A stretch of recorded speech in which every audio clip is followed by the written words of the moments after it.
नमस्कार दोस्तों, आशा है आप अच्छे होंगे। आज हस्तरेखा की इस श्रृंखला में मैं बात करने वाली हूँ कि सरकारी नौकरी पाने के लिए वो कौन सी रेखाएं आपके हाथ में होंगी या कुंडली में कौन से ऐसे मूलांक में ग्रह होंगे जो आपको इस सरकारी नौकरी में मदद करेंगे। मैं पहले थोड़ा सा आपको बताती हूँ कि सरकारी नौकरी के लिए वो कौन से ग्रह आपको सपोर्ट करते हैं कि आपकी जॉब लग जाए। बट ग्रह ही नहीं सपोर्ट करेंगे, आपको उसके लिए थोड़ा प्रयत्न भी करना आवश्यक है, मेहनत भी करनी है, एग्ज़ाम्स की तैयारी भी करनी होती है। उसके साथ साथ आपका भाग्य भी फिर आपका साथ देने लगता है।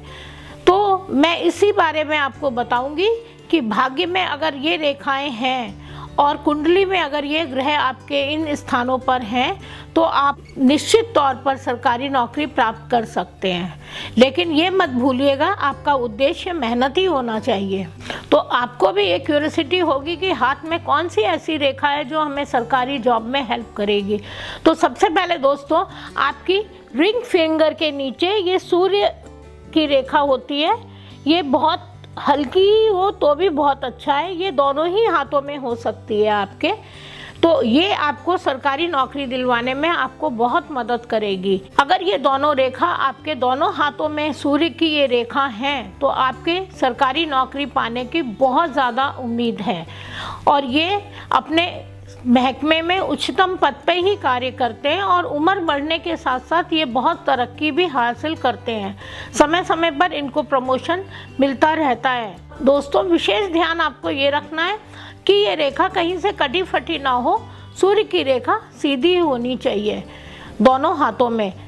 ये भी एक अच्छा संकेत रहेगा आपके लिए जॉब के लिए। साथ ही अगर आपके हाथ में हल्का गुलाबीपन है, ये रेखा कहीं से कटी फटी नहीं है और बहुत गहरी नहीं है, तो ये एक अच्छा संकेत है। आप अपना प्रयास जारी रखिए, आपको सफलता निश्चित तौर पर मिलेगी। अगर आप यहीं अपनी कुंडली को देखें तो उसके 1, 4, 7, 10 वाले भाग में अगर मंगल और बुध हैं तो ये भी एक अच्छा योग बनाते हैं आपको नौकरी दिलवाने में। तो जिन लोगों के हाथ में ये रेखाएं नहीं हैं उन्हें भी निराश होने की ज़रूरत नहीं है, क्योंकि ये रेखाएं समय समय पर हमारे हाथ पर बदलती भी रहती हैं। आप अपना प्रयत्न जारी रखिए, आपका भी भाग्य चमकेगा। दोस्तों, अब मैं आपको 2 ऐसे उपाय बताऊंगी जिनको करने से आपको सहयोग मिलेगा। पहला, सुबह जल्दी आप सूर्य को जल दीजिए, तांबे के लोटे में जल दें। और दूसरा, इसी जल में आप कुछ चीनी, अक्षत के दाने भी डालें और सूर्य देव को जल दें। जैसे दोस्तों, रिश्तेदार घर पर आए तब उसका स्वागत करना अलग बात है, और रिश्तेदार अगर हमारा एयरपोर्ट या रेलवे स्टेशन पे और हम उसे लेने जाएं तो वो अलग बात है। इसी तरह सूर्य के निकलने पे जो लालिमा हो तो आप उसी समय अगर जल देंगे तो ये आपके लिए बहुत शुभ रहेगा। तो इस चीज़ का विशेष ध्यान रखिएगा, जो जल आप दें किसी नाली या ऐसी जगह पे ना बहे। आप बेशक से आगे एक गमला रखकर उस पर भी ये जल दे सकते हैं। जल देते हैं आप और सुबह जल्दी उठते हैं तो ये एक बहुत बड़ा अच्छा कार्य होता है सूर्य को मजबूत करने का।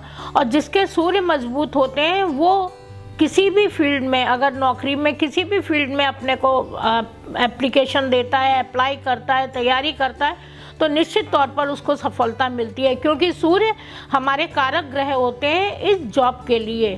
सूर्य और मंगल का अच्छा होना इसीलिए कहा जाता है कि आपको बहुत सपोर्ट करता है। बच्चों, में एक चीज़ का आपको और ध्यान दिलाती हूँ कि आप इन एग्ज़ाम्स की तैयारी कर रहे हो या फॉर्म फिल कर रहे हो या किसी कोचिंग को शुरू कर रहे हैं, तो उसके लिए आपके लिए सोमवार और शुक्रवार 2 दिन बेस्ट रहेंगे। आप इन्हीं दिनों में फॉर्म भरें और अप्लाई करें और अपनी कोचिंग भी ज्वाइन करें, ये बहुत बेटर परिणाम आपको देंगे। तो बच्चों, आपको एक चीज़ का और ध्यान रखना पड़ेगा कि ये काम आप थर्सडे को बिल्कुल भी ना करें, क्योंकि थर्सडे को किया काम जो होता है वो बार बार जल्दी करना पड़ता है। कोई नहीं चाहेगा कि वो जॉब के लिए 4 बार 5 बार अप्लाई करे। थर्सडे को हम वो काम कर सकते हैं जो हमारे लिए बहुत अच्छे रहेंगे, जैसे बैंक में पैसे जमा कराएं, गोल्ड खरीदें। अगर ऐसा कोई काम करते हैं तो ये बहुत अच्छा रहता है थर्सडे वाले दिन अगर हम करें। आपको मेरी ये वीडियो अच्छी लगी हो तो प्लीज़ लाइक कीजिए, शेयर कीजिए और सब्सक्राइब कीजिए और सुझाव भी दीजिए। धन्यवाद।